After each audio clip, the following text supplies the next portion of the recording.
Welcome back, everyone. This is your Sharp Squares podcast with Eric Glazer and our crew. Here we go. Week 4 of the 2025-26 season. All right, last week, all the Sharps, 37.9% against the number. We went 1-4 in pick 5, 0-3 and 3-2-1.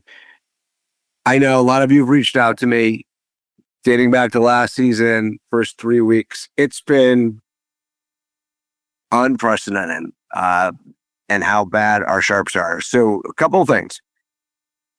And I think a lot of people are making a lot of assumptions. And just so everyone knows, if you think these guys are just trying to throw the games to get us on the other side and get line advantage, and there could be merit to that, they wouldn't be able to do it at the percentages they're doing it.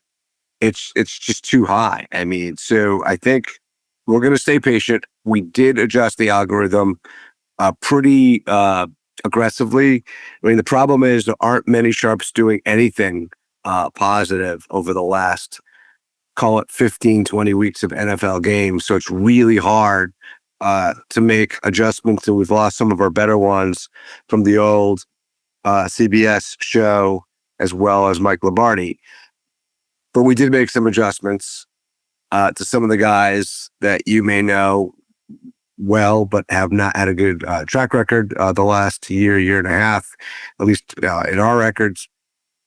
And I do think things are going to start flipping around. There's just no way we're going to be able to lose at essentially 65% rate for more than a few weeks. I just think it's a little bit of an aberration, but we are looking into some ways to modify the algorithm and just modify our approach to making picks, because Greg and I are in these polls and we want to do better. But we'll address it more in the next couple of weeks, depending on how we see things. But I did want to call it out because I know you guys have been calling it out on Discord and certainly calling it out through email and Twitter, which is great. Get it. And by the way, join our Discord community. Go to sharpsquarespodcast.com. It's only $50 for the season. You get everyone's perspectives from the community, and you get the crib notes to every single show we include. And not only in our podcast, but some of the other shows we don't even include in the algorithm, but we do cover, including college. All right, let's get started. The crew's here to cover me. I'm going to be traveling a little bit, so let's get into it. Gold, silver, bronze. And to bring you that important information, the information that's going to win us some games this week, everyone's favorite fellow degenerate, the Greg Roth.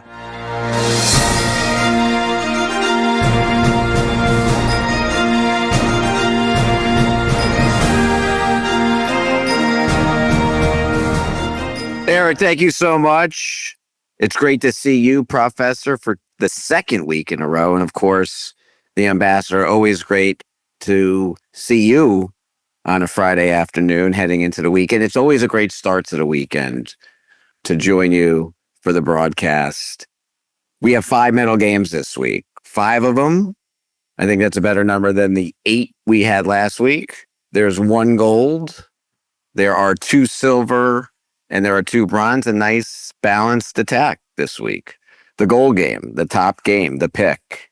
It's the Jacksonville Jaguars. They're plus 3.5, traveling across the country to take on the San Francisco 49ers. Ross Tucker, Marco D'Angelo, Marty Herney, Chris Raybon, Mike Renner, Cleve TA, Fabian Summer, all picked the Jaguars. There was Chad Millman and Simon Hunter, really 1 vote on their podcast, their foxhole bet in dissent. 2 silver games. The top-rated silver game, the pick, is the Falcons. They're minus 1.5. They're at home taking on the Washington Commanders. Chernoff, Steve Fezzik, Stuckey, Cleve TA, Rob Pizzola all picked Atlanta. Nobody liked Washington. The second silver game, the pick, it's the Tampa Bay Buccaneers. They're a home dog, plus 3.5, welcoming the Super Bowl champion Philadelphia Eagles to Tampa Bay. Mackenzie Rivers, Covers Podcast, Simon Hunter and Chad Millman, David Bierman making his first appearance this year, and the GM Shuffle Podcast all picked Tampa Bay. Nobody took Philadelphia after their incredibly shocking walk-off win last week that cost us a gold game.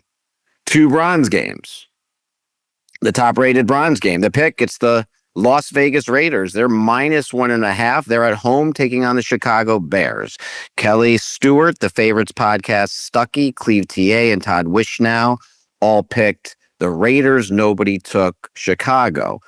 The last medal game, last but not least, a pick for, I believe, the 3rd week in a row, certainly the 2nd week in a row.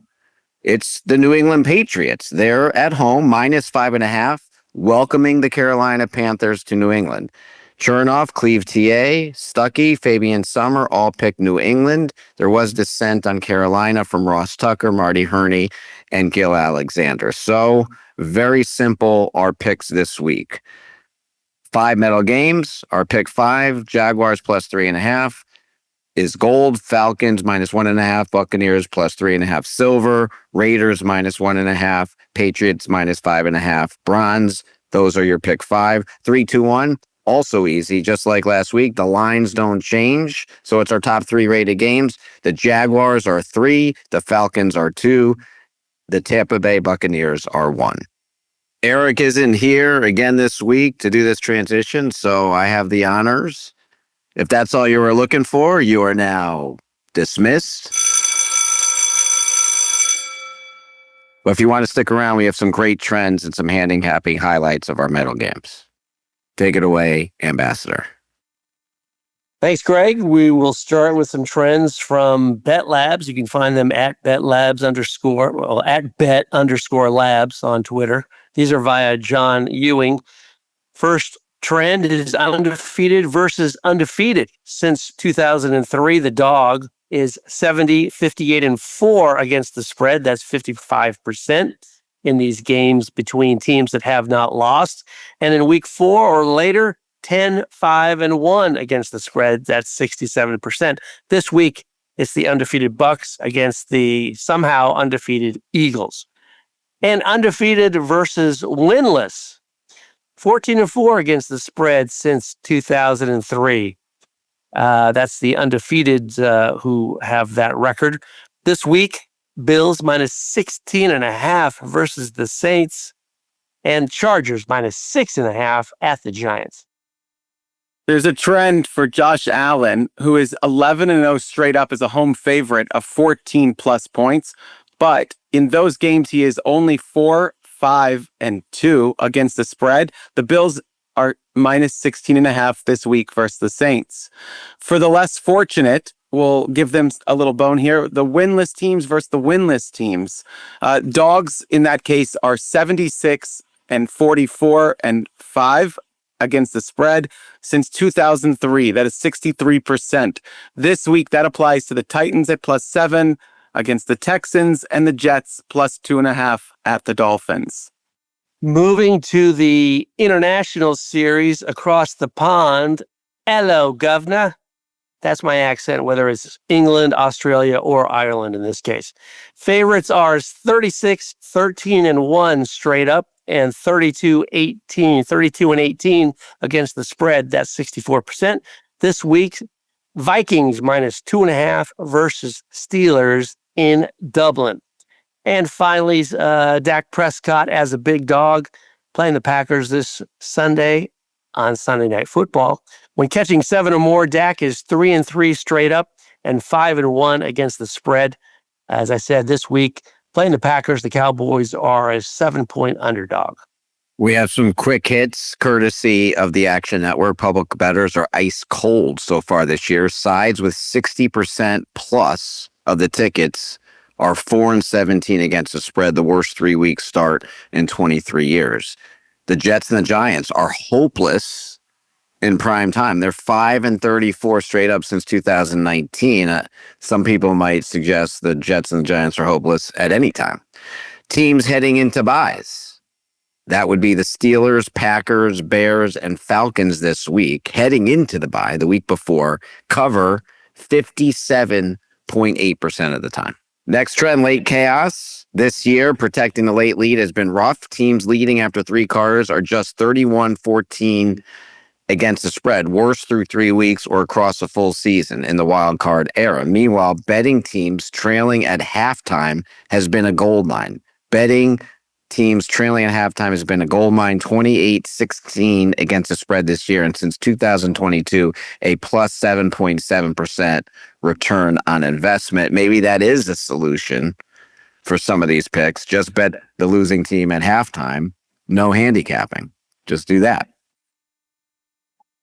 Finally, we've got someone who is auditioning to be one of our new sharps. Her IG handle is Cash It or Trash It, and she's betting $1,000 on every Thursday, Sunday, and Monday night game. And she's got some trends for us for the Sunday night game. She says Green Bay is 10-4 against the spread in its second straight road game and has covered 9 out of its last 10 after scoring fewer than 12 points the game before. But Green Bay's 0-8 against the spread as a road favorite of more than 3 points. Dallas is 6-1 against the spread after losing as a favorite and 6-3 against the spread at home before back-to-back road games. But they are just 4-9-1 against the spread after losing by 17 or more. Cash It or Trash It, by the way, is on the Packers in this game. All right, now for some handicapping highlights. The first game, our gold game, the Jaguars at plus 3.5. Some key insights in supporting handicaps. The first one is the 49ers attrition versus the Jaguars balance. Injuries have been piling up for San Francisco as they're now missing stars like Nick Bosa. They've got a lot of problems on their offensive line, which is now thinning out, and their wide receiver room is now limited. The Jaguars have been more consistent as of late. Their defense has improved in pressure and run stopping. Offense has been on schedule with better play calling. Marty Herney from the GM Shuffle mentioned that the 49ers are banged up, surviving only by squeaking out close wins. Meanwhile, the Jaguars have been consistent on both sides, and they can win outright. Another theme from this game, the Jaguars' offensive upside. Trevor Lawrence has been plagued by a league-high 17% drop rate, and so that should change a little bit as that number drops. Meanwhile, the drops are masking Lawrence's stability. When wide receivers are catching the ball, Jaguars' efficiency rises. Boy, that's brilliant. Mike Pritchard from Beating the Book says that the Jaguars have been showing complementary football. ETN running strong. Lawrence has been steady at quarterback. Another point from Marco from Bet On It calls it a spot play. The 49ers are 3-0 with injuries, and they've become a one-dimensional team. He thinks that the market is giving extra value for that dog. Dissenting angle this week, as Greg had mentioned, San Francisco is the foxhole play for Chad Millman and Simon Hunter. And Brock Purdy looks fully healthy in this case. He is going to be playing. Jaguars have been historically poor traveling to the West. They are 3-13 straight up in their last 16. Lawrence and his wide receivers have been struggling with a lot of drops, as we mentioned before. And it just seems like there's a mismatch with Shanahan at coach. Timestamps on that game, Action Network, 30 minutes and 50 seconds. The GM Shuffle, 49 minutes and 20 seconds. Beating the Book, 29 minutes and 40 seconds. Bet On It, 20 minutes and 15 seconds. Even Money, 22 minutes, 34 seconds. Deep Dive, 1 hour and 2 minutes and 6 seconds. Sharp or Square, 34 minutes and 47 seconds. And Forward Progress, 42 minutes and 5 seconds. All right, here's our top silver game. It is the Commanders at the Falcons. The Falcons are the pick plus 1.5. Key insights and supporting handicaps. Number 1, bounce back and situational angles favor Atlanta. Stuckey from the Action Network says the Falcons, this is a classic bounce back system. Dogs off a shutout cover 62% against the spread. And boy, were the Falcons shut out last week. Dogs off a 30-plus loss cover 60% of the time.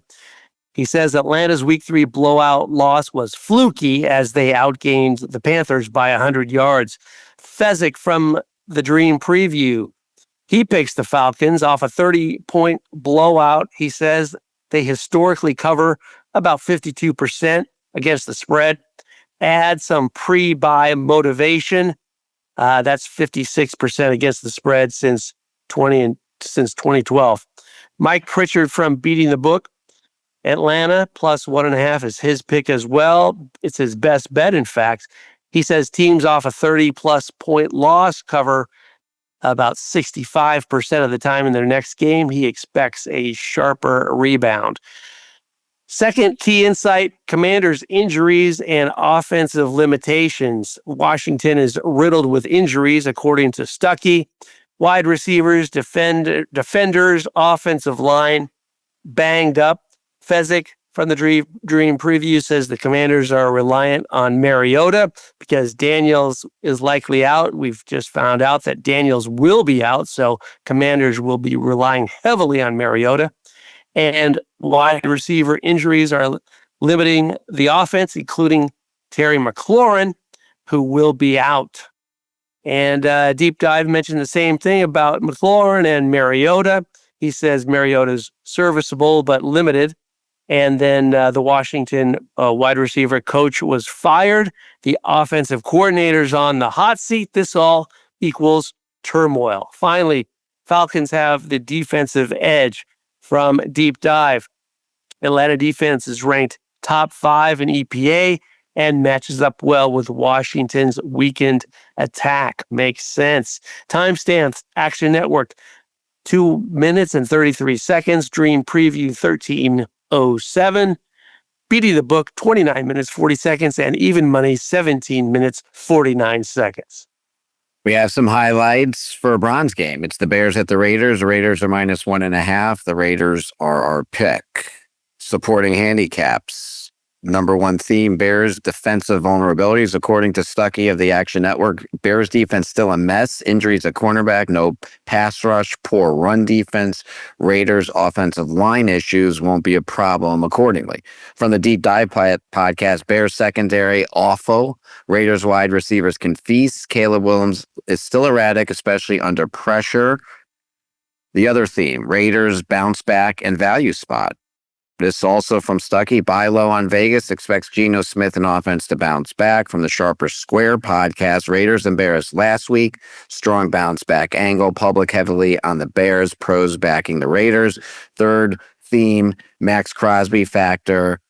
Deep Dive thinks Caleb still erratic against elite pass rushers. That and Crosby is mismatched against the Bears O-line. So the consensus, Raiders are the sharper side. Chicago's defense remains a mess. Injuries, no pass rush, bad run defense, making them a sell high after last week's great Caleb Williams showings. Vegas is a bounce back value spot with pros backing them while the public leans Bears.